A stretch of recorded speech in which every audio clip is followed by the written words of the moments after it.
This is AI Sportscast. Now she got a 6-year-old, trying to keep him warm, trying to keep out the cold.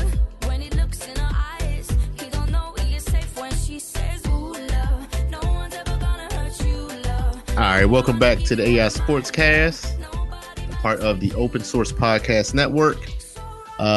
Jay and Mike here going into segment 2, and we're going into the NBA playoffs. Got a game on right now. San Antonio is up 56-51 in the third quarter over the Houston Rockets. This is game 3. That series tied at 1-1. Cleveland just ended up beating Toronto by 21. That series is 3-0. I know you're happy about that, Mike.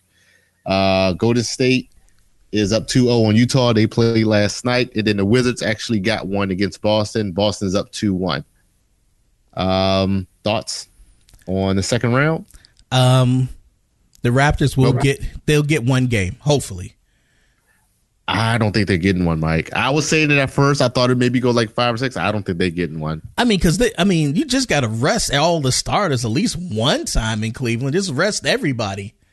Nah, not in the playoffs. They're not resting nobody in the playoffs. Man, I guess I wouldn't be a good coach, because if I'm up 3-0 and I'm playing a soft team like the Raptors, I'm resting them. I'm resting everybody. Well, here's the thing, because if Cleveland sweeps them, they're going to get the rest, because the Boston-Washington series is at least going to go on for another 2 games. So once they knock them out, they're going to get rest, just like they did the first round when they swept the Pacers. They were just waiting for that Raptors-Milwaukee series, and they got plenty of rest in that. So, I mean, playoffs, they really don't rest them, but in this case, you don't need to rest anybody anyway. When's the next time they play? What is it, either Sunday or Monday? All right. So if they win it out, then they get maybe a week to rest. Yeah, there you go. It's going to be close to a week, the rest. And Cleveland's just, I mean, as expected, they're running through the East. I mean, they should. Right. They should. I think most people expected them to run through the East. Like we said before on our last podcast, this is the Warriors-Cavs Invitational. We know what 2 teams are going to be there. I'm just I'm hoping that the Wizards pull it out, man. I think it would be great to see the Wizards play the Cavs. I don't want to see Boston. I mean, Boston. Who cares? Who cares about Boston? DC is where it's at. DC is where it's thriving. It's the Wizards, man. The Wizards on the come up. I want Boston to win. Why? I hate the Wizards. Because you're an anti-homer. If you were a homer, you would love the Wizards, but you don't. You hate. I never was a Wizards fan, all right? But there was one point in time I was like, oh, man, I hope the Wizards, do well. It was like, oh, man, they got to win. It was just like, I hope they do well. It was at one point when Richard Hamilton was playing for them. Right. And then there was another point when they had the Caron Butler, Antoine Jameson, Arenas team. Right. And they were fun to watch. I was like, I hope they do well. But now, no.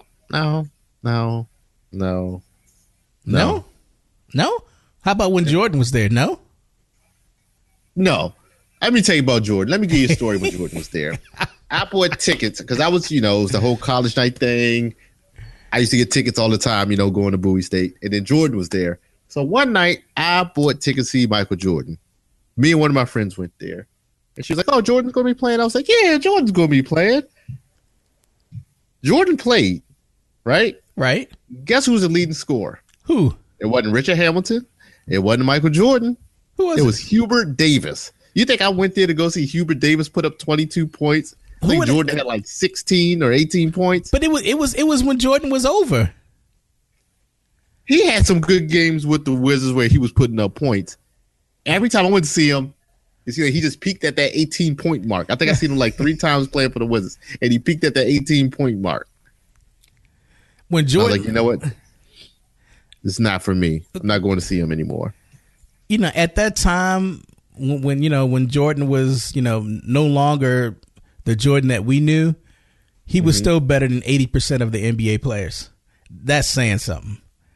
No, I think that's a bit much. No, that's true.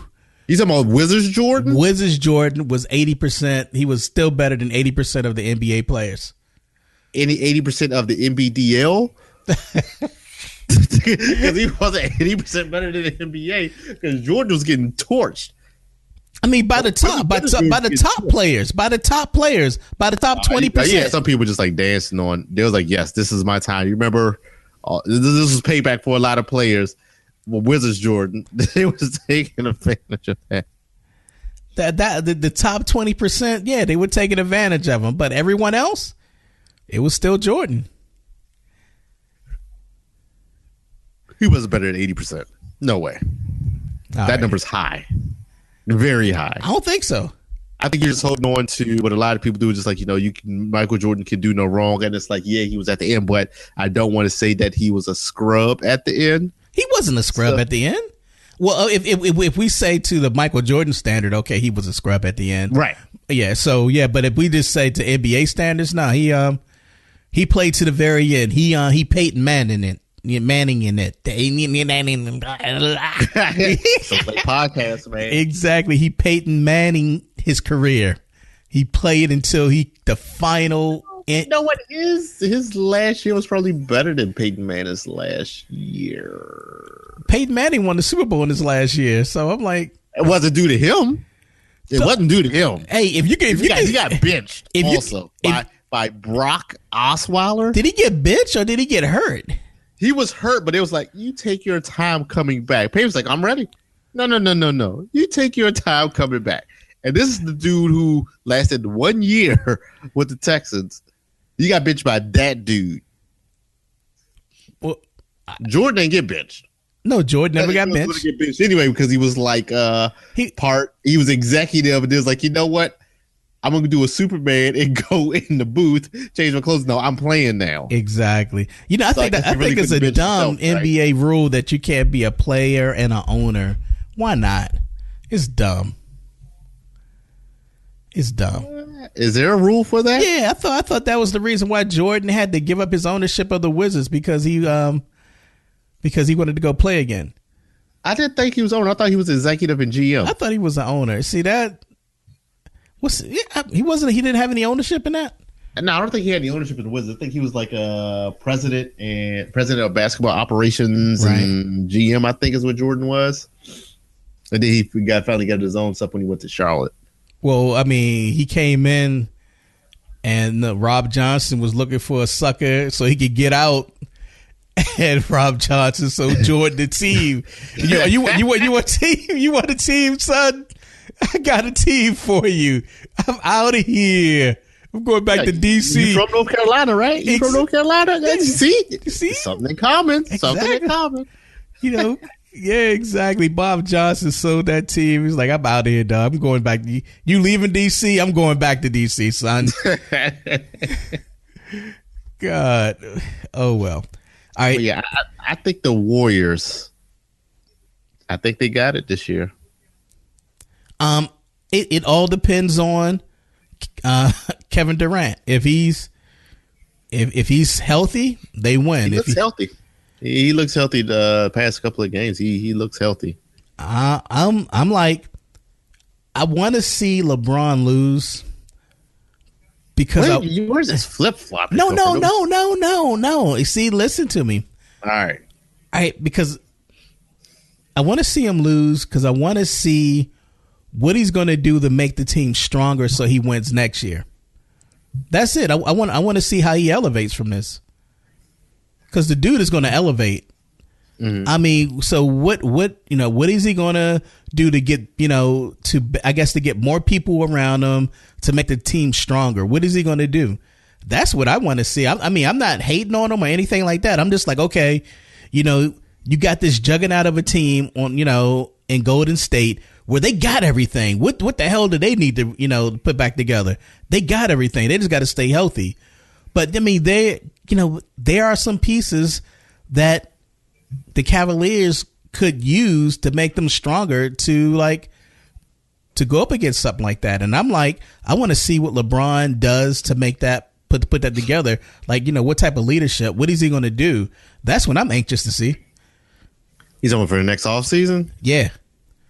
I mean, they'll always find something because, I mean, you got a lot of people who want to win a championship, and they're either going to go to Cleveland, they're going to go to Golden State, And then once their rosters are full, it's going to be the next best teams, which would be San Antonio, Houston, All right. and maybe somebody goes to Boston. All right, I'm just going to say it, dog. I want Melo to go to Cleveland. And the only way he's going to go to Cleveland, they got to lose. They got to lose in order for Melo to go to Cleveland. Is that selfish that I want Melo on the Cleveland Cavaliers team? And I want him to win a championship? I mean, you'll probably end up giving up Kevin Love. You don't gotta give up Kevin Love. No, Jay. I don't want to disrupt the team. I want to add value to the team. Well, he has a no trade clause. You have to trade to get Melo because he has years, plural, left on the contract. Man, look, contracts were made to be broken.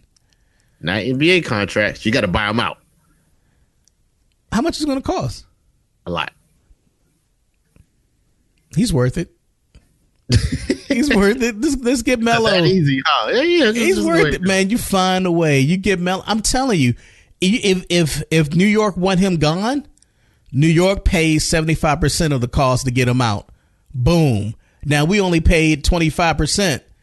Well, the way the buyout works, I think you got to buy like 80 or 85% of the contract out. No, and then that's it. And then the player has to agree with it. No, man, dog. This is the contract. Okay, we'll buy. Your contract will be bought out. The Knicks will give us the money to buy you out since they want you gone. It doesn't work like that. The Knicks have to give him the money to buy him out. That's the only way he can get bought out of the contract is by the Knicks. All right, good. The Knicks cough up the money, but the team and the player have to agree on the amount that they're getting bought out for. That can happen. That's just a number. I mean, I see Melo's going to want all this money. Give him all his money. It's New York. It's nothing. It's not $100 million anymore. They already paid it. What is it like $50 million? It's nothing. Yeah, but it's more than $50 million. More than 50. How long has he been with the Knicks? He's been with the Knicks for a while, but remember, he re-upped 2 years ago and got the big contract from him. Like $100 million plus, right? Yeah, it was $100 million plus. Like, he got paid. So it's probably about maybe $80 million left over. $50 million. Because in the new contract, he played 2 years into that contract because LeBron's been back in Cleveland. This is his third year, right? Is it? I think this is his third year in Cleveland because he lost to Golden State, beat Golden State. So this is the third year in Cleveland. Okay. So you know what? He might be 3 years into there. So you might be close. Yeah, $50 million. How much it is? $50 to $80 million is nothing especially for the New York market. Pay it. But they're not going to give Melo all the money out the buyout. They're going to try to negotiate it. So the best thing for them is just like, hey, where do you want to go? And Melo says, I want to go here. Then they need to find a way to trade him to get out. Since they want him out so bad. Well, since Phil wants to kick him out so bad. Well, this is what I would do because if the Cavaliers lose to Golden State, they're going to want someone like Melo, right? So you go to Golden State and you say, look, we're going to buy him out. We're going to give you picks for the next 3 years. Just help us out a little bit. We pick picks for the next 3 years. Yeah, next 3 to 5 years, we're going to give you all our picks. And we just need a little bit of help on this contract. We got 80% of it. Can you kick us 20%? That's a deal. Do that. That's a deal. Why not? You want them gone? Are you talking about the team giving them 20%, or are you telling Melo to give up 20%? No, I'm telling Cavaliers to kick us 20%. They can't do that. Dog, they can do anything. Dog, money just goes into an account. No one knows where the money comes from. Legally, they can. NBA rules, they can do that now. If they do some backdoor deal, then yeah. Man, let me tell you something. Money, the great thing about cash is that it has no name. It has no address. It has no telephone number. Money can go anywhere. It can be done. If you want it done, money just goes into an account. Trades just go to a team, and Melo is happy, and Cleveland wins 3 more championships because Melo is just there. with Melo? With Melo. So what would Golden State do? What if Golden State gets Chris Paul? Not that they will. But if they did, whoa. Then Cleveland won't win 3 back to back to back. It's gonna maybe they'll win one, then lose one, and win one, then lose one. It'll be epic games. But yeah, dog, it's possible that what I just said, you do it like that. You kick money goes into account. Melo comes to Cleveland. Some trades, some picks. Phil's happy, Melo's happy, Cleveland's happy. They don't want no Cleveland picks. That's going to be like the second second to last pick. I'm sorry, the last or second to last pick of the draft. They don't want them picks. No, I ain't talking about. I'm talking about Knicks picks. Cleveland gives Knicks picks. How does Cleveland get Knicks picks and Melo? That's what it's going to cost. Hold on, what? Yeah, that's you mean to tell me the Knicks are going to give up their picks and Melo to go to Cleveland? And what is Cleveland giving up? 20% of Melo's contract. It sounds reasonable to me. That's a deal, right? That's a deal. That's a hustle. That's not a deal. That's a deal. That's a deal. Phil wants you gone. That's a robbery. Phil wants you gone. He's trying to make life miserable. I think I was reading something like Lala and him are breaking up or something. Listen, Lala. Lala's not going to leave New York because she's a New Yorker. You know what I'm saying? And I'm like, he got to get out of town to get a fresh start. Cleveland's a good place to go to get a good start. Cleveland rocks. He's going to ultimately end up with the Clippers. Because now that Blake Griffin is hurt again. And that ain't Blake Griffin's fault. Again. That's not his fault, man. He a big dude, man. And sometimes that big toe just don't work right for big dudes. You just have to land on the big toe. Hey, look, you're going to think I'm crazy. But look, I think people need to do a double look at Greg Oden. He's thinner now. He's older now. He's smarter now, but he's not old. I think he's like 20, maybe at the most 27. People need. He looked like he was like 35 when he came into the NBA. Yeah, but he's not drinking anymore. He's not using, because I know they did a special on him, man, and he was drinking. I'm not sure if he was doing he was drinking at prescription drugs, and he's not doing that anymore. And I'm like, he's lost weight. He's healthier. He's back at Ohio State. He's helping out the basketball team. Someone needs to give Greg Oden a double look. I'm not saying playing 40 minutes, 15, 20 minutes a game. I think he can be a difference maker. Wow, Jay. We went through the NBA playoffs and we talked about old Jordan. We talked about Melo being traded, and we talking about the Raptors getting swept, and that's it. You went into the Cleveland Cavaliers super duper team with Melo and them getting Melo and extra picks from the Knicks. Yeah, dog. You see that's the way it's gonna have to be. The Knicks are ripe to be stolen from. They need to be stolen from. The last thing I will say about the playoffs is that though most of the series have been one-sided, they have been entertaining to watch. If it's one-sided, how can it be entertaining? A lot of the games are close. The only ones that have been blowouts have been the Cleveland games, the Golden State games, and you had like maybe 1 or 2 games of the other series that had blowouts in them, but all of them been pretty good. Like this game that's actually on now is actually pretty good. San Antonio and Houston. The games have been pretty good so far. So yeah, that series should be pretty good now that Tony Parker's hurt. It should be a tighter series. Well, this is the best game so far because the first 2 games were blowouts. Like Houston beat the hell out of them in the first game, and San Antonio crushed them in the second game, and now this was actually close.